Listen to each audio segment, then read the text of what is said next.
Alhamdulillah, salatu wassalamu ala rasulillah wa ala alihi wa sahbihi wa mawalah. Bapak Ibu yang dirahmati Allah, Alhamdulillah, puji syukur kita aturkan selalu senantiasa kehadirat Allah Subhanahu wa ta'ala.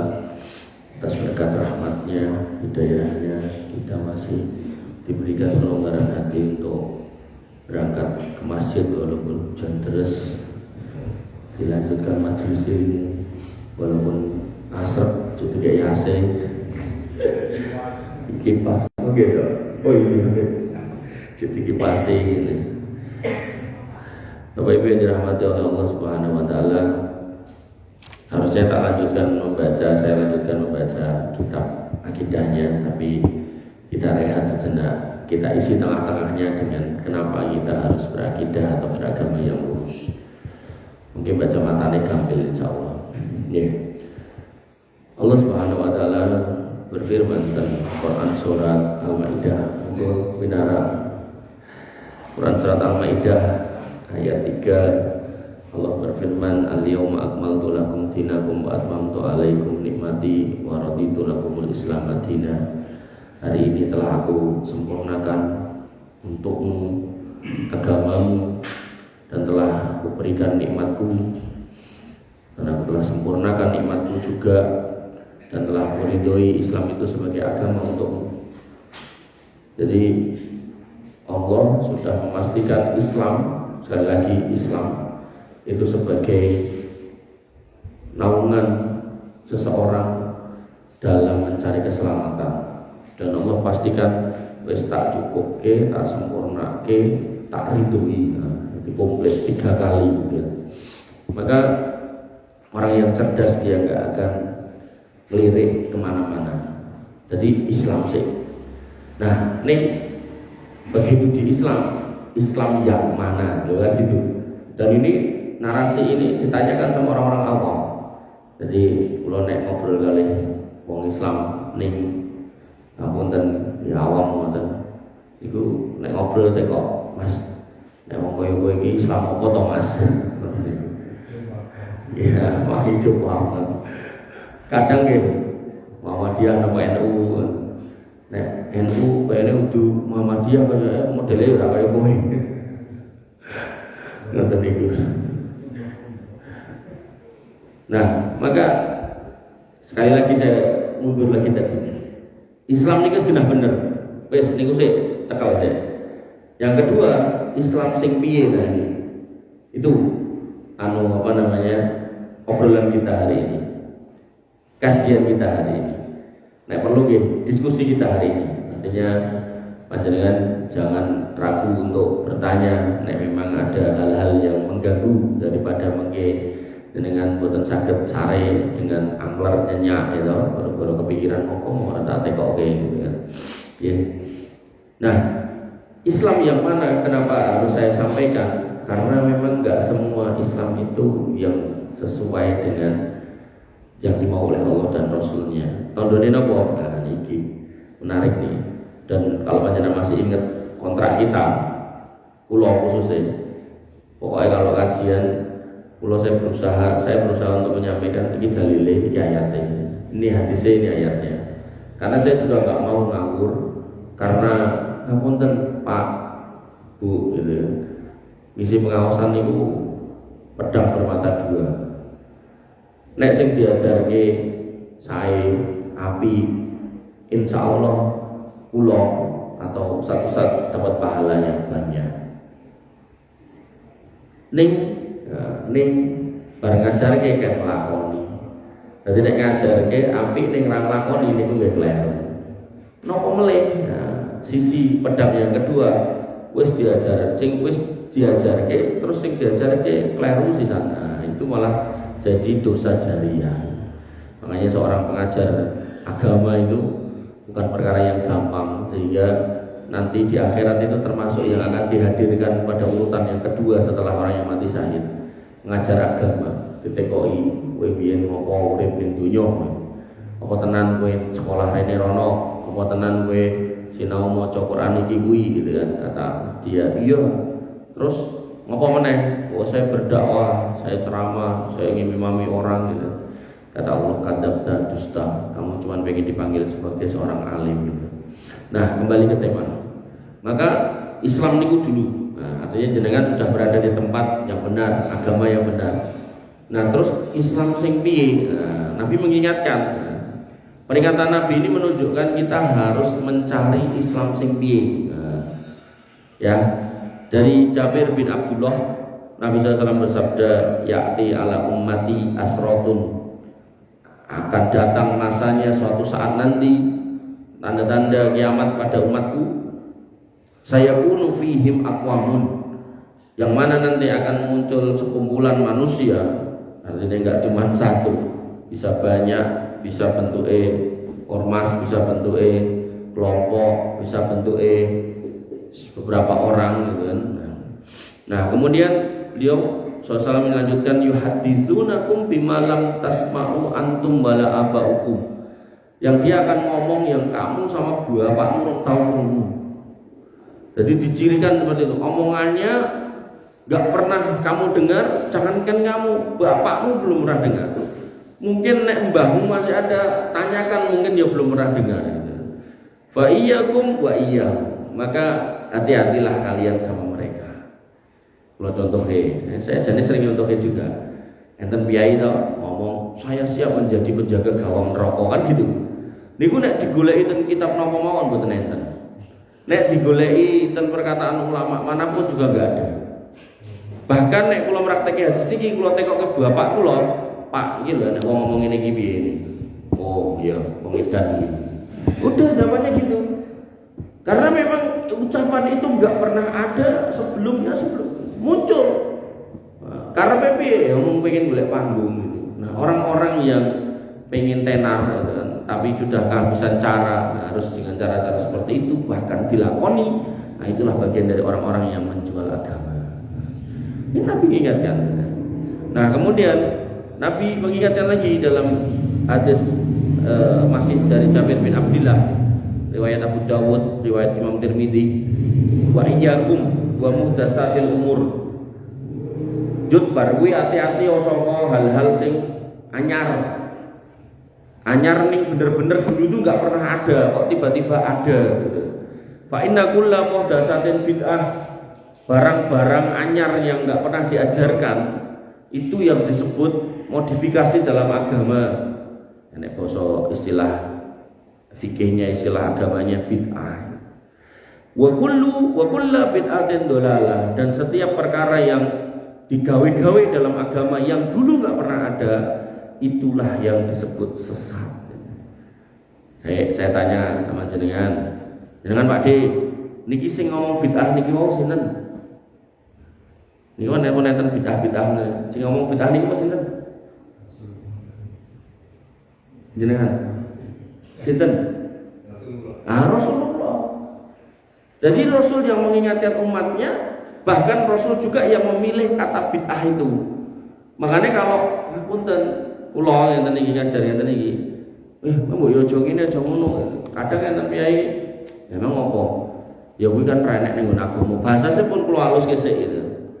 Nah terus waliku ngakoni iki yo, ya iku yo ngono iki. Lho, agama kan dikembalikan ning Nabi to. Nah Nabi kan wis ngelek-elek ngono pira ono. Kuwi jenenge bid'ah, dasar Wahabi. Ngoten lho. Padahal kalau kita mau merenung kata bid'ah itu siapa yang mengeluarkan? Nabi. Nek Nabi yang mengeluarkan kata bid'ah loh. Kalau kemudian kita menyampaikan juga sama, wong tadi yang tak wacakan gitu loh. Hati-hati gitu dari bid'ah. Kalau bid'ah itu keliru, sesat. Lah sesat niku ten neraka gitu kan. Nah, itu perkataan Nabi. Kita cuma menyampaikan. Dan di depan tadi Islam pun benar. Islam sing pripun? Karena nanti akan ada orang yang ngomong tapi nggak pernah ada, kemudian ngelakoni yo nggak pernah ada, bahkan jangankan kamu, bapakmu pun ya nggak pernah tahu. Makanya panjenengan nek ningali biaya-biaya yang nyobyo kuburan niku dalam forum yang disebut haul atau kol-kolan niku, mesti kan enten haul fulan bin fulan yang ke ini menunjukkan napa? Menunjukkan apa? Muhdas niku napa? Baru. Jadi sak durunge nggih dereng nate wonten. Bahkan sampai gen rame sing ten Solo niku. Pas dongeng mriku lak kula mboten ngisi ten mriki to. Nah, niku gen rame niku sampe ten medsos niku wis digawe ala-ala marketing. Ibu-ibu niku nek tuku kosmetik niku mesti digoleki sing bungkusnya nek tulisane anti aging. Anti aging niku artine sing marai ora tuwa. Dituku. Ning kira-kira nek nganggo niku entek 30 botol napa nggih terus ora tuwa? Ora mungkin tetep tuwa gitu kan. Nah, maka niku nggih ngoten. Ben promosine cespleng. Niku sampai dikatakan di beberapa medsos itu sampai mengatakan orang yang datang pada haul Solo itu dia akan berjumpa dengan Nabi SAW karena beliau juga hadir. Loh, coba. Omongan ini nggak pernah ada sebelumnya. Artinya para sahabat nggak pernah melakukan yuk Nabi dihauli, Nabi ya, buatan putuni, Nabi dihauli, mergo mengko ben Nabi teko, buatan nanti enten. Parah mulai sampai mereka mengatakan orang yang datang di haul Solo itu ora bakalan sengsara uripe. Mergo Habib Fulan bin Fulan iki Menteri Keuangan Gusti Allah coba. Saniki nek misal kula ngaku ten jenengan nek kula dadi menteri, malah kok Menteri Keuangan kakean. Menteri urusan rondo-rondo tua ngoten kira-kira jenengan percaya mboten gitu. Rondo nom malah. Rondo tua yang jenengan ora percaya apa meneh nom gitu lho. Mesti jenengan akan tekok ketoke pas diceluk Prabowo kae masih kae ra enek gitu kan. Nek ra diceluk terus kapan ning anu, terus pas pelatihan ning Magelang ya ora enek. Pas disumpahi kae ya ora enek. Iki berarti ngapusi kan ngoten gitu loh. Maka perkataan bahasanya Habib Fulan ini Menteri Keuangan Allah, nah ini digoleki ning ngendi wae ra enek gitu. Makanya benar ketika Nabi SAW dikatakan shadiqul masduq, orang yang jujur terus omongannya niku mesti benar. Ketika Nabi mengatakan kowe joko kowe pakmu mbahmu ora tau krungu omongan kuwi. Nah itu benar-benar terucap karena emang sing dicari dunia gitu. Mereka sudah bingung meh kerja apa, dadi PNS yo ora iso gitu kan, mergo mungkin yo ora patek pinter. Paling gampang yang ngumpulke masa goleke kotak infak sak pirang-pirang gitu loh. Boleh tanya, oh monggo lanjut. Pripun? Tadi kan kita mendengar istilah bid'ah, tadi kan ada yang namanya bid'ah. Iya. Dan lagi bid'ah dua dan sebagainya. Yang pertama, yang kedua mengenai hal ini kan kalau kita lihat kan banyak sekali yang ada itu para apa ya? Ya lama dan sebagainya, ya kata-kata sebagai anutan lah. Ya. Siap. Sebenarnya niki mungkin ya rampung. Nah, kalau tutupnya niki jawabannya gitu kan. Jadi kalau mau cepat, tinggal muga-muga niki mungkin padahal cukup. 8/4 ya Pak Gung. Jane disuguh kopi ngono gene iso nganti jam 10.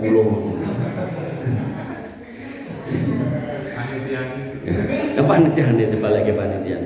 Insya Allah mungkin enten jawabannya. Jadi niki nganti pun kula urut ke iki sik rampung niki mungkin mriki ya. Ngoten nggih. Nah, Nabi SAW kemudian mengatakan kullu bid'atin dolalah. Setiap yang sesat niku, setiap bid'ah niku sesat, wa kullu dolalatin finnar. Ini juga Nabi. Setiap yang sesat niku masuk neraka. Itu juga narasi Nabi, kalimat Nabi, bukan ustaz-ustaz yang menyampaikan. Hadis ini Pak, bukan karangan para ulama atau ustaz. Bahkan ini riwayat Muslim. Kemudian dalam satu riwayat lagi, di sini riwayat Bukhari Muslim.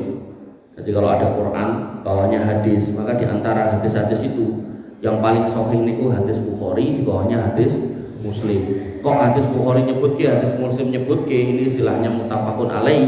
Nah niku nek disebut muttafaqun alaih, maka niku sahih ping pindho, sahih 2 kali, sahih kuadrat. Nah ada orang yang ngumpul ke kitab hadis-hadis muttafaqun alaih ini terus jadi kitab namanya Al-Lu'lu' wal Marjan niku nggih enten. Nah maka hadis ini yang mau saya bacakan ini, yang ngomong adalah Nabi, terus didengar oleh istri Nabi yaitu Ibunda Aisyah, terus diriwayatkan oleh para perawi yang sampai kepada Imam Bukhari dan Imam Muslim. Jadi secara status sahih 2 kali, sing ngrungokke sing mirengke niku istri Nabi SAW, sing ngendikan Nabi, berarti ini bener banget. Dan Nabi pernah ditanya, ya Rasul, siapa orang yang paling jenengan cintai? Kata Nabi SAW, Aisyah. Jadi ini istri Nabi yang paling dicintai pada waktu itu. Karena mungkin dikontekkan pada semua istri Nabi niku sing paling remen niku kalih Khadijah radhiyallahu anha. Ning pas zaman Nabi ditanya itu Khadijah sampun sedo. Lah kemudian sahabat yang bertanya itu kemudian ngoyak meleh, boten setri maksud kula sing jaler sinten, kata Nabi bapake. Jadi bapake niku piyai sing paling diremeni, anake niku manusia atau wanita yang paling dicintai di antara istri-istri beliau. Jadi niki menjadi potret mantu idaman. Nah, sing tresno ora mung ning anake tapi yo ning bapakane, mertuane. Nah, ngoten. Sing bisa bersikap baik gak cuma pada istrinya tapi juga pada mertuanya. Nah, poinnya terkait dengan malam ini yaitu apa? Ibunda Aisyah mengatakan sebuah kalimat yang didengar dari Nabi SAW, yaitu apa? Man ahdasa fi amrina hadza ma laisa minhu fa huwa raddun. Siapa yang dalam urusan agama kami ini, Islam ini, yang sudah dinas oleh Allah Subhanahu wa taala itu sempurna, sudah cukup, sudah sempurna, diridhoi, kok kemudian gawe-gawe ritual yang belum ada, bahkan belum pernah kita dengar dari mbah kita sebelumnya, maka kata Nabi SAW, fahuwa raddun, amalnya ditolak. Artinya kalau kemudian kita berharap pahala, ya rasido itu pahala. Parah meleh kalau kemudian itu bagian dari hal yang bertentangan dengan syariat, misal berbau kesyirikan, berbau kemusyrikan, alih-alih dapat pahala malah dapat dosa. Lebih ngeri meleh nek sing teko wong akeh, berarti dosane malah dosa jariyah.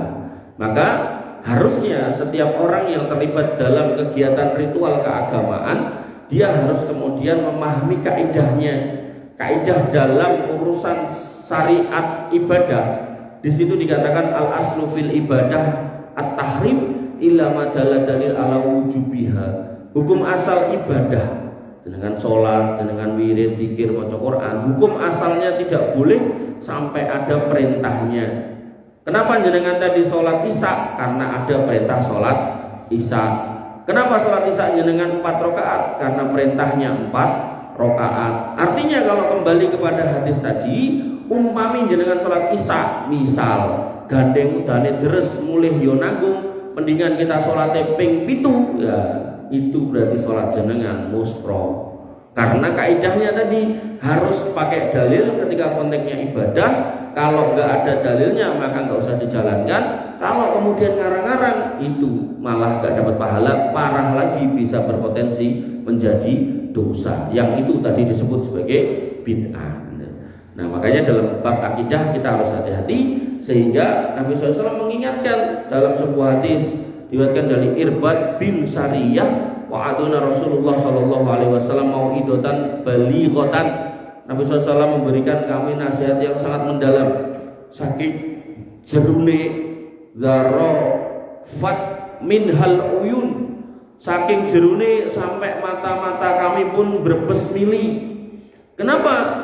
Karena kami merasa itu adalah nasihat perpisahan. Dan para sahabat berkata, qulna ya Rasulullah, wahai Rasulullah, ka'annaha mau'idatu muwaddi'in. Ketinggalan iki nasihat perpisahan nggih. Ketinggalan jenengan mboten dangu mulai bakal kisah, bakal sedo. Famada ta'hadu ilaina. Jadi kalau panjenengan ketemu kali piyai yang banyak manfaat di hidup jenengan dan dia mau pergi gitu kan, maka pastikan mendapatkan kenang-kenangan terindah dari beliau. Ya ora kudu napa bondo, ilmu itu yang paling bagus. Makanya para sahabat ketika Nabi menasihati ini kemudian ketika kayaknya ini mau pergi, maka para sahabat bertanya, famada ta'hadu ilaina, apa nasihat wasiat panjenengan buat kami semua? Qala, kata Nabi SAW, usikum bitaqwallah azza wa jalla, aku wasiatkan kepada kamu untuk bertakwa kepada Allah azza wa jalla, wasam'i wa ta'ah, wa in ta'amara alaikum abdun. Walaupun kamu harus diperintah oleh seorang budak, nanti dalam sebuah hadis yang lain abdun habasiyun, budak hitam. Jadi pemimpin suatu negeri tidak boleh budak hukum asalnya.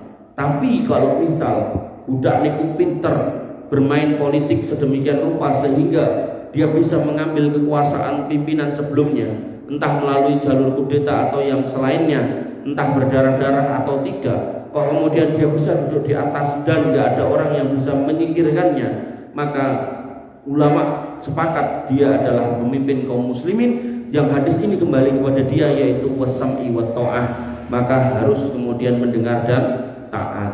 Makanya alhamdulillah gitu kan, pemimpin panjenengan semua presiden Indonesia satu bukan budak. Kemudian yang kedua, yo pernah jadi tentara yang kemudian teruji untuk memperjuangkan negeri ini gitu kan.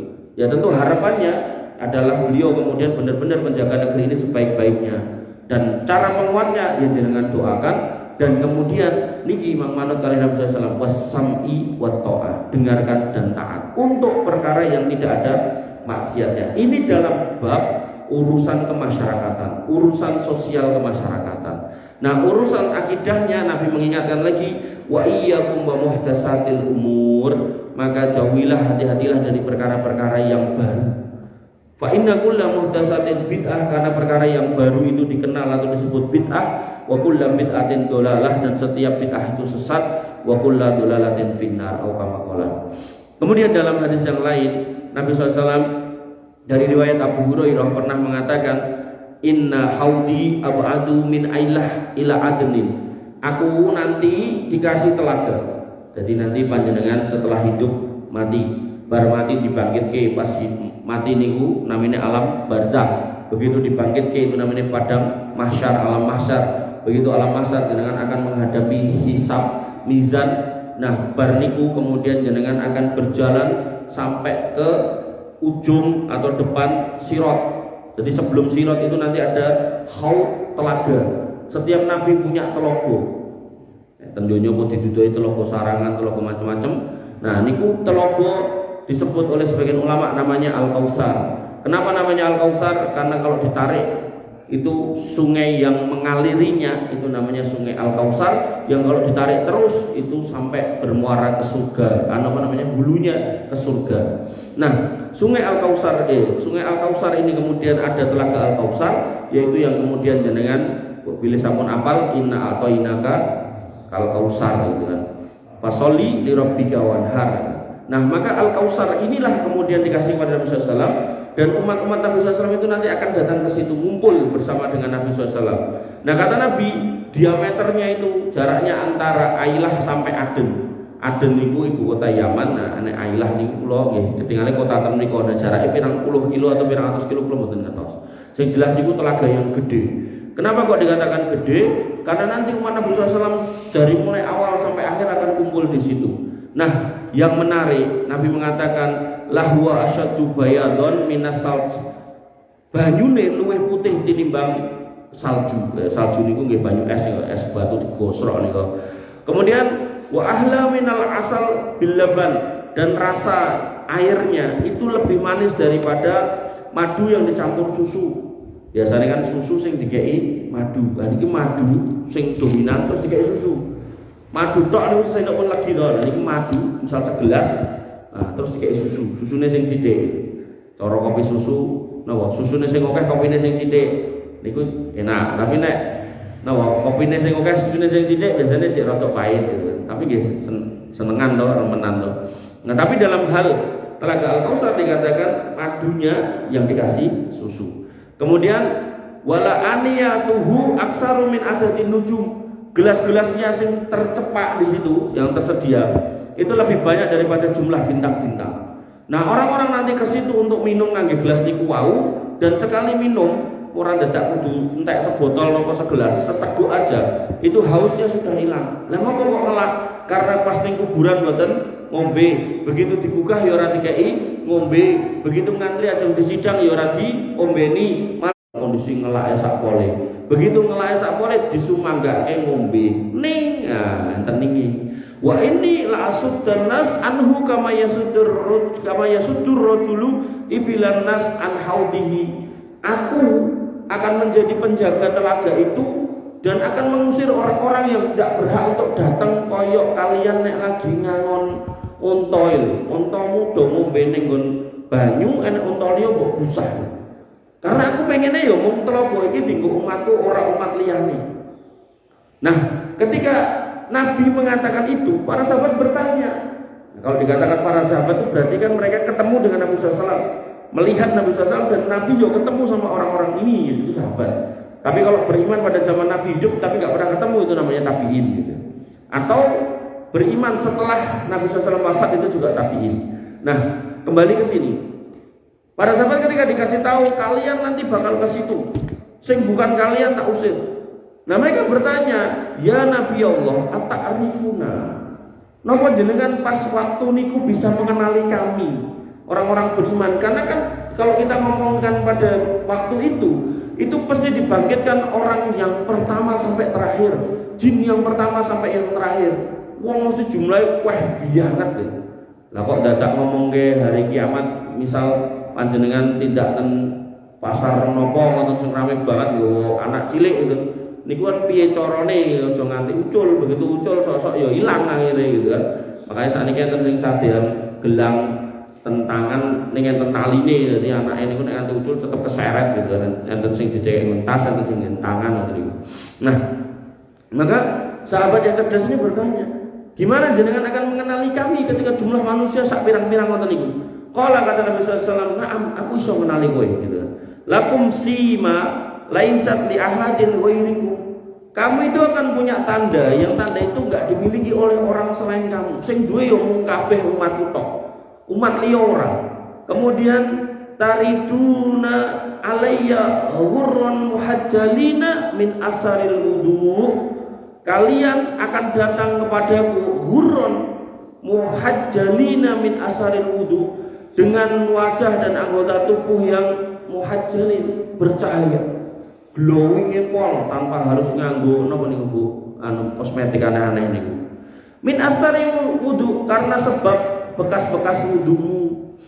Makanya dalam bab wudu, ketika panjenengan diminta untuk membasuh tangan sampai siku, mangpun juli Pak. Fungsi munjuli ini enten kalih. Yang pertama untuk menghilangkan was-was jenengan. Kemudian yang kedua untuk nambahi bekas wudu. Makin banyak yang jenengan tambahkan, niku akan menyebabkan jenengan makin terang bercahaya. Coro jenengan padang banget kan, mesti Nabi SAW gampang mengenali panjenengan. Ya wis sesuk nek aku bendino rasa wudu Mas, tak grujukan wae, ya mboten usah gitu kan.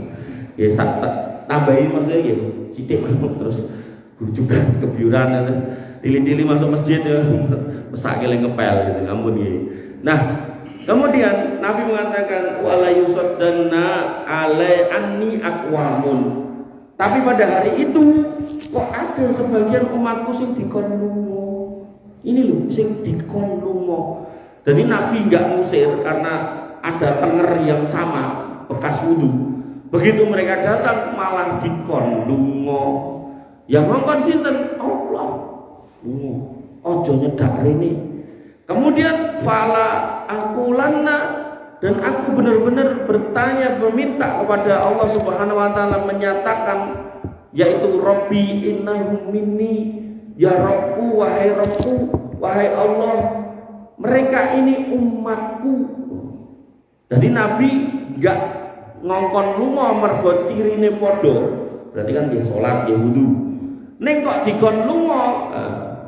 Dan Nabi ngalang-alangi jane pengene, ampun diken lunga wong niku umat kula gitu. Tapi kata Allah Subhanahu wa taala, fala yaqulanna, Allah kemudian menjawab, innaka la tadri ma ahdatsu ba'daka. Kowe ora ngerti sing dilakoni wong-wong iki sabare kowe mati lho. Ini menunjukkan bahwasannya haul itu enggak mungkin ditekani Nabi. Kenapa? Nek ditekani Nabi, kudune bahasa hadis ini enggak ngoten niku. Kudune kowe ngerti wong-wong kae biyen ngopo. Tapi di sini dikatakan kowe ora ngerti apa yang diperbuat setelah kamu pergi. Lah apa yang diperbuat? Ya tadi yang apa yang diingatkan Nabi SAW, itulah yang diperbuat umat-umat itu sehingga kemudian terusir dari telaga. Sehingga Imam Malik rahimahullah, Imam 4 itu ada Imam Hanafi, kemudian Maliki, Imam Abu Hanifah, kemudian Imam Malik. kemudian Imam Syafi'iyah, kemudian Imam Ahmad bin Hambali. Nah, Imam Malik, imam yang kedua, Imam Darul Hijrah yang dakwahnya di Mekah dan Madinah, beliau punya kalimat yang indah.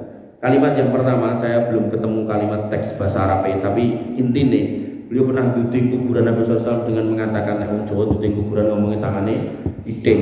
Nabi Imam Malik ini duding kuburan Nabi, jadi sing diduding itu ora sembarang kuburan, diduding. Kemudian beliau mengatakan, hanya dia yang tinggal di kuburan ini orang yang paling berhak untuk diikuti omongannya di kolong langit ini. Artinya kalau kemudian sing ngomong tadi kiai, tokoh agama, bla bla bla, ustadz dan seterusnya, jenengan harus timbang benar dan salahnya menggunakan dalil. Tapi kalau udah konteksnya Nabi dan kemudian hadisnya yo sahih, wis ora usah mikir pindo aja kok pindo, setengah men mboten usah, pokoknya langsung sami'na wa ata'na. Ngoten. Ini perkataan Imam Malik, dan Imam Malik juga berkata dalam kitab Al-I'tisam karya As-Satibi, dikutip di situ, beliau berkata, ini kalimat yang sangat indah, menurut saya sangat indah, dan ini menjadi pegangan panjenengan untuk beragama. Maka beliau mengatakan rahimahullah, man ahdasa fil Islam bid'atan yaroha hasanatan. Mulai jawab pertanyaan panjenengan. Namun Pak sinten? Pak Toha, masya Allah. Surat Toha itu surat yang marai Umar bin Khattab masuk Islam. Maka di sini beliau mengatakan, man ahdasa fil Islam, sapa wonge sing ngeneng-ngeneng ritual dalam Islam, bid'atan sitok ae, satu bid'ah aja dibuat, ya roha hasanatan, rumangsane hasanah, rumangsanya hasanah. Iki hasanah iki apa salahe ngumpul ngaji, maca Quran, maca manakipan gitu kan. Terus karo sithik-sithik njaluk duit kertas merah yang halus-halus, ora salah.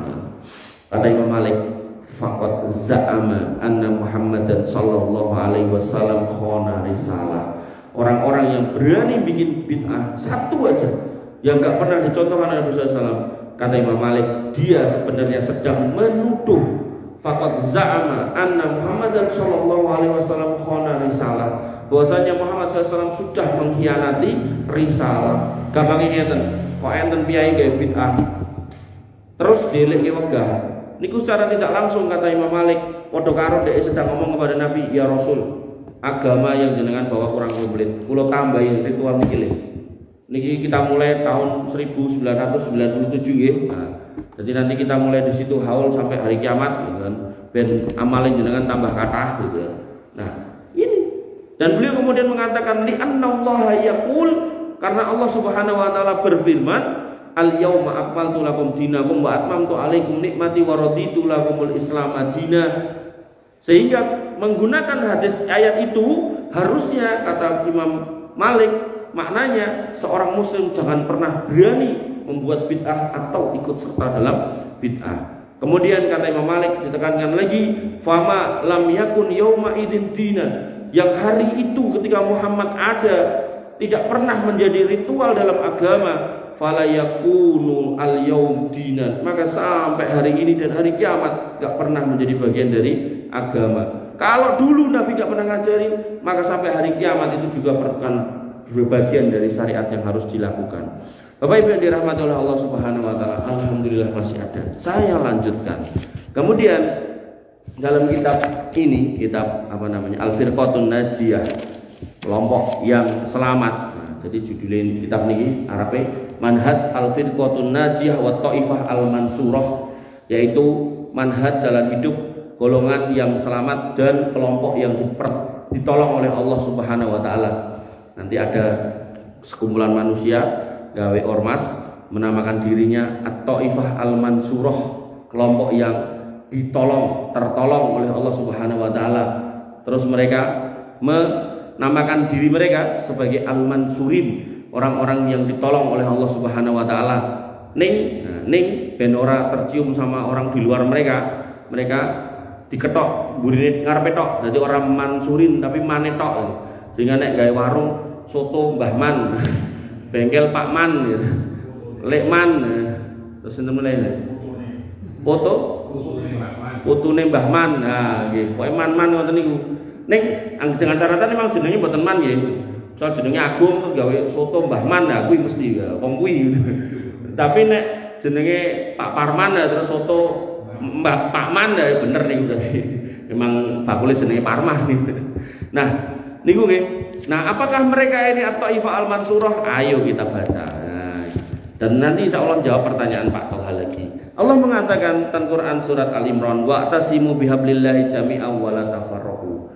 Jadi Islamnya tadi udah bener, gitu.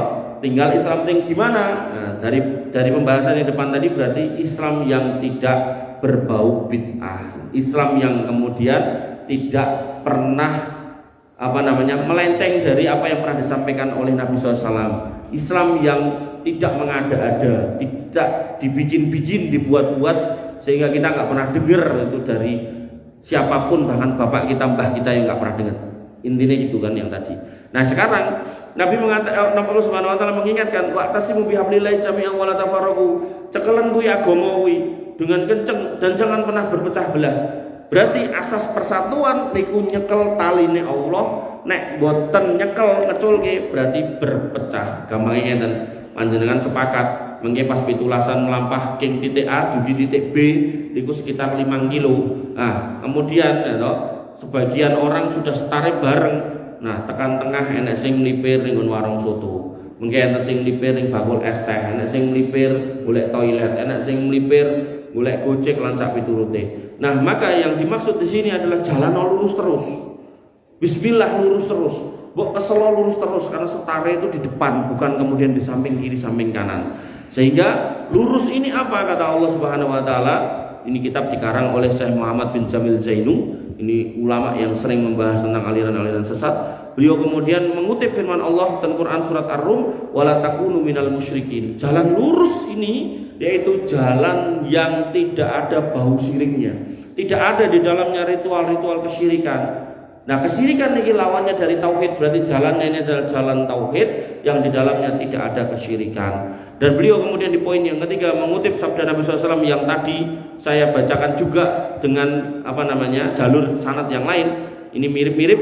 Beliau mengatakan di sini Nabi SAW bersabda, usikum bitaqwallah. Tak nasihati untuk bertakwa kepada Allah, wasam'i wa ta'ah, dan mendengar dan taatlah. Wa inna ammara alaikum abdun habasiyun. Walaupun yang memimpin kamu adalah budak hitam dari Habasah, fa innahu may ya'is minkum fasayara ikhtilafan katsira. Siapa yang hidup di antara kamu nanti akan melihat perbedaan yang atau perselisihan yang sangat banyak, pertengkaran yang sangat banyak, eker-ekeran yang sangat banyak. Fa alaikum bisunnati wa sunnatil khulafa'ir rasyidin al-mahdiyyin. Makanya tadi ditanya sama Pak Toha, kan itu iki enak kiai ini. Maka di sini Nabi mengatakan fa'alaikum bisunnati wa sunnati khulafa'ir rasyidin al-mahdiyyin.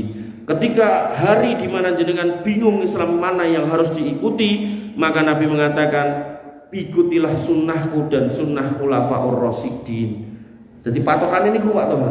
Artinya kalau kemudian jenengan pengen ngukur Islamku bener apa enggak, silakan dicek sesuai enggak dengan sunnah dan sunnah khulafa'ur rasyidin.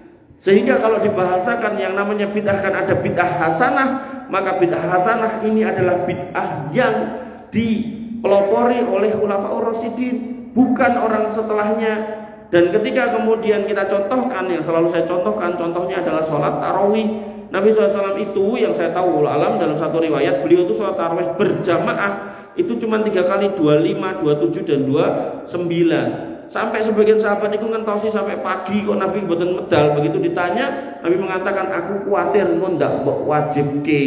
Sehingga sholat tarawih niku hukum asalnya mboten wajib. Makanya ketika Khalifah Abu Bakar As-Siddiq naik pasca meninggalnya Nabi SAW, beliau nggak pernah memerintahkan untuk sholat tarawih berjamaah. Nah, begitu kemudian orang-orang pada sholat pating belentong mereka.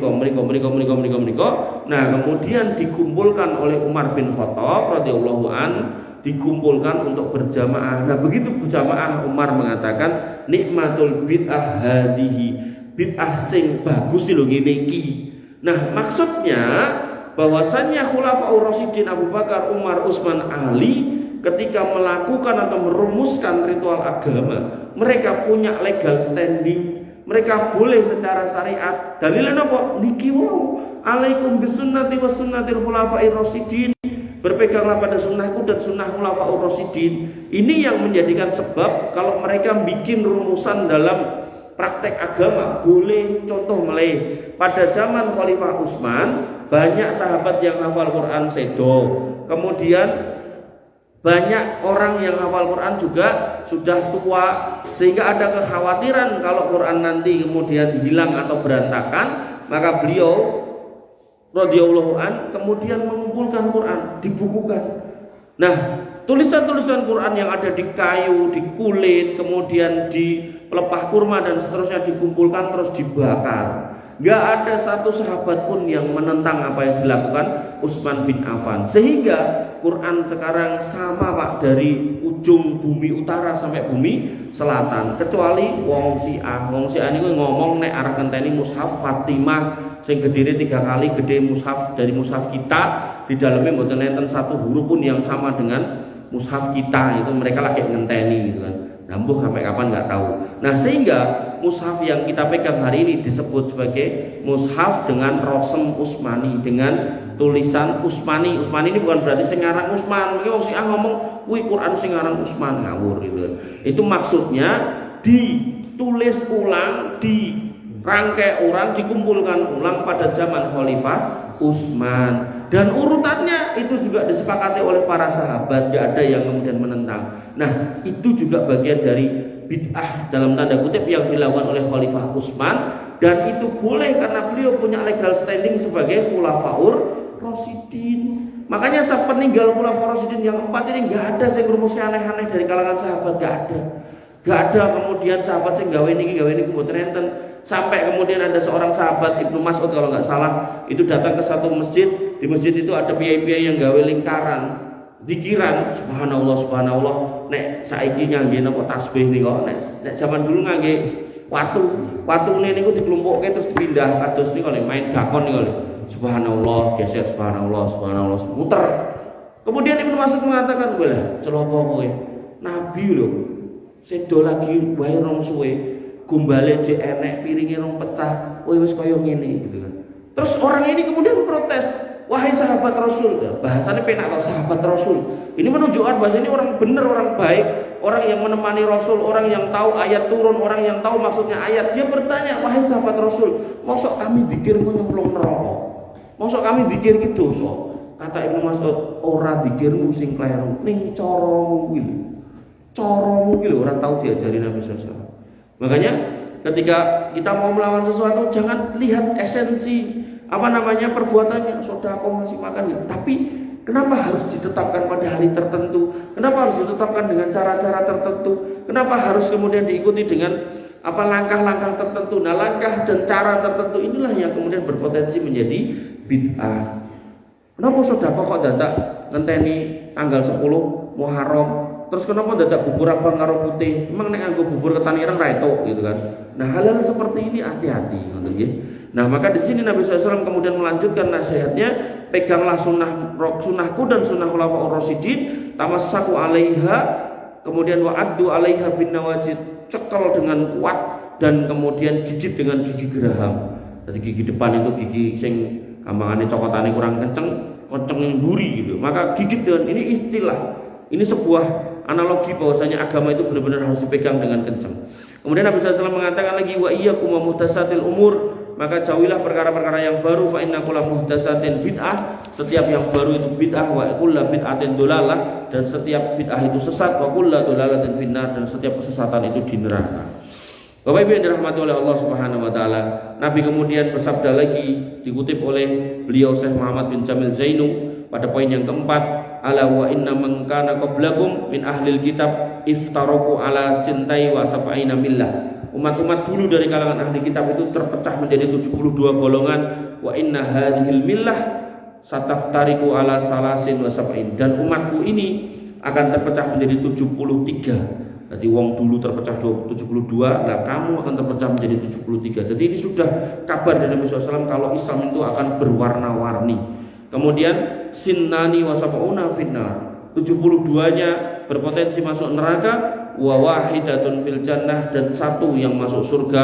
Kemudian Nabi mengatakan wahia al jamaah, itu yang disebut jamaah. Nah ini yang diadopsi oleh tonggo-tonggo jenengan sing ten kulon mriku. Jadi mereka kemudian mengklaim lho kuwi aku. Nah apakah jamaah itu adalah mereka? Nah kita lihat kata Nabi SAW. Kata Nabi SAW dalam riwayat yang lain, kulluhum finnar illa millatan wahidah. Semua orang yang berpecah-pecah dalam Islam itu berpotensi masuk neraka kecuali satu, yang tadi disebut sebagai jamaah. Nah itu siapa? Kata Nabi SAW, ma'ana alaihi wa ashabi, yaitu orang yang aku dan sahabatku beragama seperti itu. Jadi kita tidak sedang ngomongkan jumlah, karena nanti Allah Subhanahu wa taala berfirman, wa in tuti aksara man fil ardi yudilluka an sabilillah. Kalau kamu mentaati kebanyakan mayoritas manusia, maka berpotensi kamu sesat dari jalan Allah. Kenapa? Inna nafsa la'amaratun bisu, karena yang namanya manusia itu selalu mengikuti nafsu. Sehingga yang terbaik adalah mengikuti dalil, bukan nafsu. Tapi nek oke-okean, nah sing ning masjid karo sing konseran dangdutan, oke sing dangdutan. Sing ten masjid pengajian kali sing jalan-jalan ten mall-mall, lebih banyak sing ten mall-mall. Ini menunjukkan bahwasannya kebenaran tidak diukur dengan jumlah. Dan ketika dikatakan jamaah, ini bukan berarti kelompok tertentu, tapi yang Nabi dan sahabat beragama seperti itu. Contoh. Jadi misal besok jam 12 niku duhur. Misal jam 12 tet duhur, Pak Toha berangkat dari rumah jam 12 kurang 5. Terus kemudian beliau mikir mahwan rotok lumayan atuh 5 menit kok tekan gone sedang ngambekan kok sedang enek sing ngadan. Tenang, begitu sampai mriki jam 12 kirang semenit kok tukang adane dereng enten. Akhire di alarm niku to. Nah, niku muni titit. Lah, orang teko. Nah, maka kemudian Pak Toha adzan. Begitu rampung adzan ditunggu 15 menit alarm komat muni titit. Lah kok jero enek sing teko. Akhirnya nggih komat gitu kan. Adzan pada waktunya, komat pada waktunya, tepat waktu. Selingak-selinguk mboten enten piyai dugi, ya wis mulai salat gitu kan. Mulai salat. Jadi akhirnya beliau adalah muadzin sing komat, imam sekaligus makmum. Maka dalam kondisi berkesendirian itulah beliau yang disebut sebagai al-jamaah. Artinya nek wong sekampung niku sepakat boten salat ning masjid, beliau sholat ning masjid dhewean, atau wong sekampung sepakat sholat ning mengko diundur 2 jam kas mendekati asar, maka yang berjamaah dengan Nabi ya yang di atas kebenaran walaupun sendirian. Jadi nggak harus kemudian kita was nggih maten. Jadi nggak harus kemudian duwe kelompok, duwe SK Kumham, terus jenenge Islam Jamaah Islamiyah, terus bar niku napa baiat macam-macam. Kemudian merumuskanlah Islam ila bil jamaah wala jama'ata ila bil imamah wala imamata ila bil imarah wala imarata ila bil bai'ah gitu kan. Tidak Islam kalau enggak berjamaah, tidak berjamaah kalau enggak ada imam enggak sah kalau enggak dibaiat gitu kan. Nah, ini akhirnya mereka muncullah seperti itu. Dan itu keliru. Kenapa kok makin keliru? Karena Nabi SAW mengingatkan lagi dalam hadis yang dikisahkan oleh Ibnu Mas'ud. Ini hadis terakhir. Atau ada yang mau nanya lagi? Pak Toha mau nanya lagi? Banyak ya boleh. Monggo. Kalau ya apa itu tahlilan kedua apa itu termasuknya sunnah Rasul atau oke, nek niku mengke kita rampungkan dulu nggih. Nek niku kita rampungkan dulu. Nah, tak kirain terkait ini, tapi nek itu nanti. Ya nanti kita lihat. Nah, maka dari riwayat Ibnu Mas'ud, beliau kemudian berkata, haddolana Rasulullah SAW. Nabi SAW pernah menggaris sebuah garis selaret, gitu kan? Haddon, garis lurus. Summa qala, kemudian Nabi mengatakan, hada sabilullah mustaqimah. Iki lho dalan Gusti Allah sing lurus iki, sing jejeg iki. Wa haddu khututon an yaminihi wa shimalihi. Kemudian beliau menggaris kiri kanannya. Jadi kados gambar gereh niku lho, enten tulang tengah, enten mriki ngoten. Garis lurus, kiri kanan. Iki dalan Allah sing lurus. Nah, kiri kanan ini kata Nabi SAW, hadhihi subul. Iki lho dalan-dalan. Laisa minha sabilun, tidaklah jalan ini di atasnya atau di depannya atau di ujungnya illa alaihi syaitonun yad'u ilaihi, kecuali ada setan sing ngajak-ajak mriku. Summa qara'a, kemudian beliau sallallahu bersabda, inna hadza sirati mustaqimah, iki lho dalane Gusti Allah yang lurus, dalanku yang lurus kata Allah. Fattabi'uhu, maka ikutilah. Jadi jalan yang lurus itu dikatakan sabil. Sabil itu plural, single. Jadi sabil itu single, bukan plural. Jadi tunggal, bukan jamak. Tapi jamak dari sabil itu subul. Makanya ketika dikatakan bahasanya iki lho dalan sing lurus, itu dikatakan inna hadza sirati mustaqimah. Atau tadi yang di atas yaitu sabilullah mustaqimah. Jalan yang satu dan yang lurus itu cuma satu. Fattabi'uhu, ikutilah jalan yang satu itu, wala tattabi'u subul, dan jangan kamu ikuti jalan-jalan. Jadi jalan-jalan yang kiri kanan tadi yang ada setan menyerunya itu jumlahnya banyak. Fatafarraqu bikum an sabili, itu yang akan menyebabkan kamu terpecah belah, tercerai-berai dari jalanku. Nah, di sini dikatakan sabil lagi. Sabil itu satu. Makanya tadi ketika saya analogikan dengan jalan sehat tadi, maka orang yang di atas persatuan adalah orang yang kemudian berjalan di atas jalan yang ditentukan panitia. Nek golek dalan dhewe tujuannya bendang cepet, nah maka itulah orang-orang yang keliru. Dan jalan-jalan kiri kanan itu banyak, bisa lewat jalan sini situ gitu. Dan setiap jalan itu ada setan yang menyeru, dan setan yang menyeru niki tergantung uangnya. Makanya tadi inna nafsal amaratum bisu, setan itu akan mengikuti nafsu, dan nafsu akan selalu condong pada hal yang buruk. Ada orang yang condong ke minuman keras, lewat minuman keras. Ada orang yang condong lewat perzinahan, lewat perzinahan. Ada orang yang condong lewat narkoba, lewat narkoba. Ada yang lewat korupsi. Nah, tapi ada orang yang gak mungkin dia berzina, korupsi dan seterusnya, lalu dia lewat permusuhan, pertikaian, bunuh-bunuhan. Ada orang yang gak tegel bunuh, dia dilewatkan pada jalur yang lain, yaitu lewat perkara bid'ah. Ada orang yang selamat dari bid'ah, dia dikerjai oleh setan lewat jalur kesyirikan. Makanya godaan setan itu urutannya ada 5 Pak. 5 kalau nggak salah. Yang pertama, digoda orang untuk melakukan kesyirikan. Syirik ini macam-macam modelnya. Enek sing nganggo jimat, enek sing pesugihan, enek sing penglaris, enek sing sajen-sajenan gitu kan. Nah, kemudian di bawahnya bid'ah. Bid'ah ini ketika orang lolos dari syirik, maka bid'ah ini yang dicoba. Wis kowe ra syirik ra apa-apa. Ning iki lho, enek acara iki lakonono, enek kegiatan ini kerjakno, enek acara iki dadi sponsore dan seterusnya. Dilalah kok ya dicoba sama Allah, begitu nyponsori usahane lancar, bral-bral. Makane warung-warung sing ngurusi mbahman niku wau niku mesti usahane gede-gede. Ketika ditekoki kok kowe ra pindah saka kelompok kuwi, dia kan menjawab, "Oh, aku ning kono tambah sugih kok. Nek metu lak tambah randuwe." Padahal nanti dalam bab dajjal, orang-orang yang ngikuti dajjal, jangankan petani, wong sing ra gelem tani wae, tanah nganggur itu sama dajjal kemudian diginikan itu perhiasan yang ada di dalam perut buminya keluar semua. Jadi kamane jenengan nek misal mirsani pengikut-pengikut dajjal nanti nek umure nganti dawa, itu mereka jangankan kok kerja, ora kerja lho, njaluk yudit itu lemah dunggahke kok gitu. Digolekke apa wae supaya kemudian dia ngikuti dajjal. Maka dalam konteks tadi ketika kita sudah timbang dengan Quran, Sunnah, dengan hadis kok kemudian keliru, tidak melu kok kemudian tetap menghasilkan, maka hakikatnya itu istidrot. Makanya mungkin saya pernah sampaikan, podo-podo jenenge duit, kalau itu dipegang orang beriman itu namanya nikmat, kalau dipegang oleh orang kafir ahli bid'ah maka itu disebut istidrot. Jadi jangan pernah kemudian mensinkronkan sing jenenge duit itu dengan hidayah. Hidayah niku takerane mboten ngangge duit timbangane, tapi menggunakan Quran kali sunnah.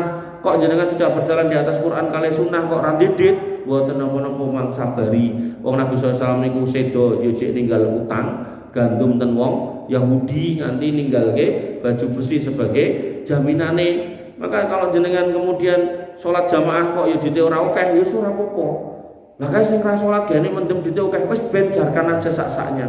Kalau Nabi SAW mengatakan idalam tastahi fasna maksita, nek dhek wis ra isin, urat malunya sudah putus, wis biarin aja, mau ngapain aja, mau jungkir balik kok ben gitu. Nah, Bapak Ibu yang dirahmati oleh Allah Subhanahu wa taala, sehingga kalau kesimpulan yang pertama tadi kita diminta untuk kemudian beragama tidak di atas kebid'ahan, maka yang kedua ini kita diminta untuk beragama di atas ketauhidan dan tidak boleh berbuat kesyirikan, kemudian di atas sunnah Nabi dan sunnah khulafaur rasyidin. Ketika panjenengan menetapi ini, bahwasanya disimpulkan dua materi ini tadi, yaitu jenengan beragama di atas tauhid menjauhi kesyirikan, kemudian beragama di atas sunnah Nabi dan sunnah khulafaur rasyidin sekaligus menjauhi bid'ah, maka itulah panjenengan yang disebut jamaah, senajan orang melu Islam jamaah, senajan orang melu LDII dan seterusnya. Maka jenengan hakikatnya yang berjamaah dengan Nabi. Kulo nanti lho Pak, ngantri beleh nang jagalan karo wong-wong kae. Ya wong kok ngono kuwi, kok Budi Utomo kuwi. Go wedhus sapi 8 no pinten. Kudune ngantri deh. Wani nyogok. Per sekor itu bayar nambah bayar 300 atau 500. Lah kula sing teko dhisik dikerekke. Jagali ya menungso doyan duit itu. Artinya mereka sudah enggak peduli. Iki dulurku Islam, iki wong ngantri aku kudu ngantri, ra peduli pe carane gitu kan. Makanya kan napa si anggota dewane sing nek dulu afiliasi ten Golkar sakniki dadi anggota dewan Solo afiliasine karo PDI gitu kan. Sugih blegedu cek enom gitu kan. Wah, semua orang memuji wis enom ganteng, ditiokeh pinter, S2 gitu kan. Nah, terakhirnya napa dicekut KPK. Niku ketua Senkom. Senkom niku napa satgase niku wong etan kulon niku. Makane gak usah silau dengan yang kayak gitu-gitu nggih. Jute akeh mbok ben gitu kan, jabatane dhuwur mbok ben, anggar timbangane Quran kali sunnah luput ya berarti ki wong luput, anggar bener ya wong bener senajan ra ndedit gitu kan. Makane kula iki kuwatir nek kula ngajar mriki jenengan ra gelem ngrungokke makane tak rewangi sekolah sumukeh ben gilare dawa. Terus baru ki tak rewangi motore ogah, motor sing elek, motor sing apik gitu kan. Ya kadang itu orang tuh gitu Pak, ngukur tampilan sate ngukur sate klambine musuh iram. Jojo wong ra duwe, rene mau arep golek-golek gitu. Aku bilang ini, ampun kayak gitu. Artinya kalau kemudian panjenengan mendengarkan kajian yang disampaikan Quran, hadis, insya Allah jenengan pulang niku dengan rasa nyaman. Senyaman jenengan beto buntelan niku lho sing ngelungke koncone dulure sesama muslim iki mesti halal gitu. Nah, maka ketika materi juga gitu. Ketika jenengan kajian di Quran, hadis, karena yang ngomong ngono Quran hadis jamaah sambung gitu kan. Tapi bukan itu yang dimau, sing liyane yang dimau. Nah, kalau ini enggak Quran hadis dan itu juga disampaikan dengan hati-hati, dengan pelan-pelan agar kemudian benar-benar kita itu hidup di atas kebenaran, maka insya Allah kita bisa pulang dengan aman dan menjalani materi yang kita dapat itu dengan selamat di dunia sampai di akhirat. Ada lagi yang mau bertanya? Bapak, Ibu, enggak ada? Ada ya? Ya kita tutup ya dengan doa. Monggo. Kaitannya dengan ya di mana dia itu dan sebagainya. Tapi ketika dia itu tetap berdasarkan Quran dan hadis, itulah yang namanya jamaah gitu. Nggih. Artinya kalau kita berormas, lo nggih ada KTA Muhammadiyah. Jadi kalau nggih secara organisasi Muhammadiyah. Tapi ketika kita berormas, motivasinya adalah kita ingin supaya kita makin dekat pada amal-amal solih itu, dengan tidak kemudian menyepelekan saudara kita yang beda ormas. Artinya kita kalau ketemu kiai, apunten orang NU, assalamualaikum, waalaikumsalam, nah gitu, saudara. Nah, mereka enggak, assalamualaikum, nggih, jawabannya ngono nggih, nggih apa iki. Nah maka ketika kita bersikap seperti itu, tidak eksklusif, tidak melukai secara lisan, tulisan, bahkan perbuatan kepada saudara-saudara kita muslim walaupun berbeda ormas, dan ormas itu hanya kita jadikan wadah untuk beramal lebih banyak gitu kan, maka insya Allah itu gak apa-apa. Tapi kalau kemudian ngapunten, saya sampai ada teman di kantor itu cerita, ada dari MTA berdebat sama dari LDII tentang hukum anjing gitu kan. Gak ketemu. Nah, gak ketemu karena saya MTA ngomong pokoknya ustadzku ngomong nek dalile ning Quran gak ono ya berarti gak iso diharamke.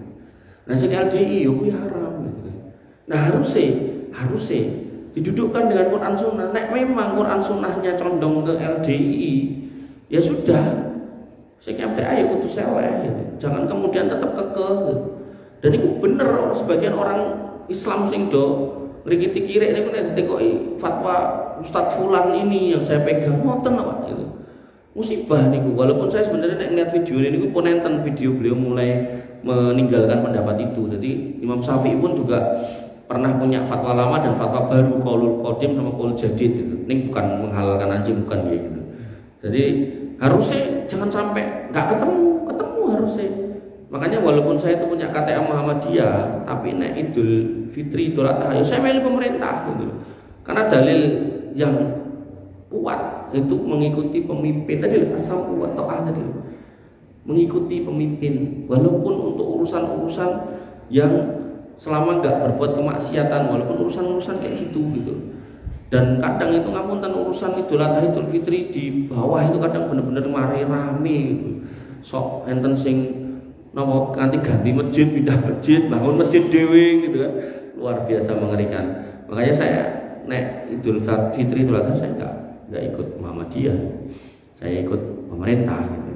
Dan kadang ini lucu, pernah toh kemarin yang Idul Adha kemarin itu Muhammadiyah NU sama pemerintah ya sama, dan Idul Adha ini beda dengan Saudi. Terus melu sinten? Melu Saudi? Mboten Pak, melu pemerintah. Artinya kalau pas delalah kok sama nih Muhammadiyah NU pemerintah, wah niku berkah rahmat buat kita. Delalah Allah itu punya napa istilahnya? Punya hikmah juga. Kok yo beda karo Saudi. Ini menunjukkan bahwasanya beda karo Saudi itu nggak ada masalah, Pak.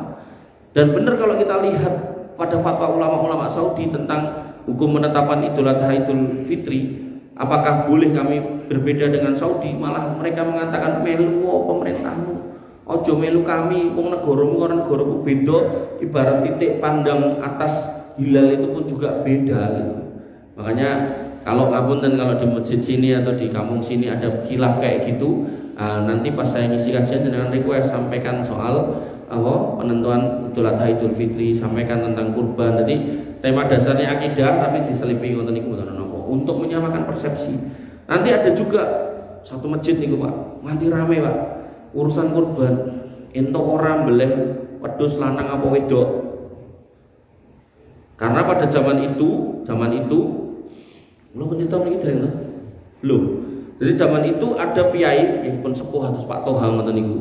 Nah, ning kampunge wis biasa ngurusi wedhus kalih sapi, sehingga ngerti bedane wedhus poel kalih boten. Nah, akhirnya terus diamanahi kan golek wedhus, golek sapi. Lah, jamaahnya kuwi nek urunan sapi, kuwi mesti dicocoke karo wedhus. Lah wedhus saiki pironan? 2 yuta ya sapi 2,5 yuta gitu kan. Padahal nek 2,5 yuta ping 7 niku mboten ketemu entuk sapi sing memenuhi syarat. Harusnya sapi sing memenuhi syarat sing sing iki regane pira lah niku sing didom 7 kudune ngoten. Tapi piye sakniki tekok sing wedhuse pira, nggo sapi tambah 500. Padahal niku nek tekoke sapi ora entuk. Akhire anggaplah niku namanya Pak Toha niku wau karena ngerti sapi lanang rego semonten niku mboten enten. Akhire nglirik piyai-piyai LDI kali MTA sing lagi golek sapi. Mereka ternyata jamaah ya padha nek urunan ya rada ngirit-ngirit ngoten niku ning mereka menyiasati tuku sapi wedok. Akhirnya Pak Toha mikir mesti kaya nek dalile ya aku tak yo tuku wedok digawa dibeleh. Barang dibeleh daging rampung entek mungkin dipangan barang ya wis entek dirapatno nek kuwi ora sah lho piye. Akhire Pak Toha niki mara ten kula, piye yo Mas nek rasa nek mboten sah jenengan genteni. Lah terus memang rasa nggih mengke kula goleki. Akhire kula goleki Pak. Ning dilalah pas niku kula status kula nembe mahasiswa Pak semester 3. Jadi cara gelare siji wae rung duwe, cara motori weli. Dadi yo rapate kajian nang masjid niku. Kemeneh niku tak mirip profesor, kemudian ngisor-ngisore niku wong-wong elok-elok lah ngoten niku. Siapalah saya hanya remukan rengginang gitu kan. Nah, akhirnya kula goleki bukune Pak. beberapa buku niku kula sampai kenten Pak Toha niku niki Pak, dan kita fikih niki boten enten larangan, dan kita fikih niki nggih boten enten larangan. Nah, dan kita fikih niki malah jelas dikatakan kalau binatangnya itu hamil maka jangan disembelih nek ngerti. Tapi nek wis batut dibeleh ter lagi ngerti terus enek janine urip belen sisan, atau nek janine ora obah maka penyembelihan induknya ngikut kepada anaknya, jadi anaknya yo kehitung tersembelih. Lho berarti wedok entuk. Nggih nek kula nyuwun tulung berarti Pak Toha iki terus makake kula nggih. Napa? Mang parani Pak niki mang jelaske. Pak Toha niki yo wong lugu sing Toha sing nika lho maksud kula. Mboten sing niki. Nek niki mbuh kula mboten lugu. Dadi yo wong tani yes, pokoknya dina-dina ya mung tani, salat dikongkon manut ngoten niku lho. Giliran keliru malah ducet-ducet, ducek-ucek ngoten niku. Nah, akhire kula parani takmire, kula parani sekretarise, kula parani bendaharane, kula critakake, kula jelaske bukune niku gitu kan. Nah, mundur isin bukannya kemudian nek salah seleh rapat meneh, takmire ngomong, rapat yang lalu enggak ada itu saya ngomong kalau sapi betina itu enggak sah gitu. Nah, padahal kula jenenge mahasiswa semester 3 lak dereng budhek to. Nek wis umur 80 no rada-rada sudah rungu kan rada. Lah nek semester 3 terus angel iki. Nganti diskusi nganti Pak Toha nyari saya kan golek buku. Kan berarti kan memang terucap kata-kata itu. Piye ya. Nah, akhirnya yang terjadi begitu kemudian ngapunten kula sudah mulai ngisi kajian ngeten iki, saya selalu punya bayangan ojo-ojo masjid gini nek bermasalah apa masalah. Makanya begitu masuk Ramadan, tema keluarga saya rubah ke Ramadan. Masuk Idul Adha, tema keluarga, misal di masjid itu temanya keluarga, saya rubah ke kurban dan seterusnya. Karena saya enggak pengen Pak jenengan itu wis ra tau kenal dikenali ya Gusti Allah, dikumpulke dipersaudarakan inamal mukminuna ikhwah, di atas keimanan, di atas kemudian kira-kira urusan ngoten niku kan. Sampai nanti orang sepakat anjing ini halal apa haram lah kaya ngene kok ya ora dong gitu. Nah, ngoten nggih. Makanya nanti ada ayat yang mengatakan ya ayyuhalladzina amanu atiullah wa atiur rasul wa ulil amri minkum. Ya orang-orang yang beriman taatlah pada Allah, taatlah pada Rasul, dan ulil amri ini enggak pakai ada kata taat. Jadi langsung taat karo ulil amri. Maknanya Pak, ulil amri ini ditaati ketika sesuai dengan Allah dan Rasulnya.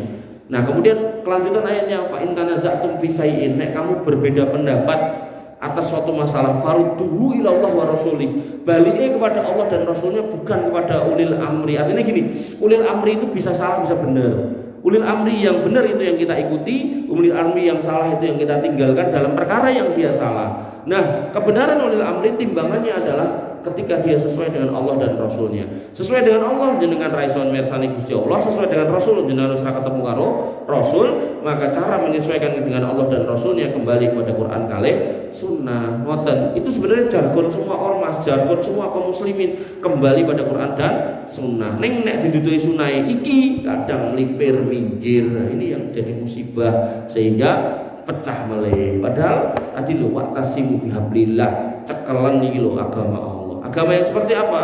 Ya tadi sunnah Nabi, sunnah Khulafaur Rasyidin, sesuai dengan Al-Quran juga. Wonten malih Pak Agung pun cekap. Nggih, matur nuwun Bapak Ibu yang dirahmati oleh Allah Subhanahu wa taala. Semoga pertemuan kita diberkahi oleh Allah Subhanahu wa taala. Semoga panjenengan selalu diluruskan amal ibadahnya dan selalu bersemangat untuk menuntut ilmu agama, sithik-sithik tapi ajeb ya. Harapannya nanti nek mlaku terus dalane jejeg sehingga bisa masuk surga pada jejekan yang paling tinggi, yaitu surga Firdausil A'la. Kurang lebihnya saya mohon maaf. Alafu minkum subhanakallahumma bihamdika asyhadu an la ilaha illa anta astaghfiruka wa atubu ilaik. Assalamualaikum warahmatullahi wabarakatuh.